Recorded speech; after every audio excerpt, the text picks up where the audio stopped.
উপস্থিত আছেন আমাদের আরেক নেতা, যুব নেতা মোহাম্মদ আজিজুল হক সহ আমার দলের বিভিন্ন স্তরের বিভিন্ন পর্যায়ের নেতৃবৃন্দ, উপস্থিত শিক্ষক মন্ডলী, সুধী মন্ডলী, ছাত্রছাত্রী ভাই বোন এবং আমার প্রিয় সাংবাদিক ভাইরা, আসসালামু আলাইকুম ওয়া রাহমাতুল্লাহ। আদাব।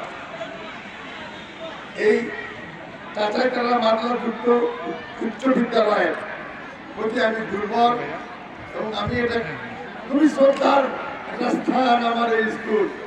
কারণ আমার বাবা 1940 সালে থেকে এই স্কুলের ছাত্র ছিলেন।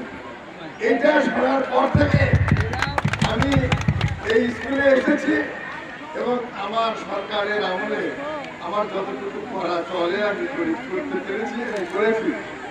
আজকে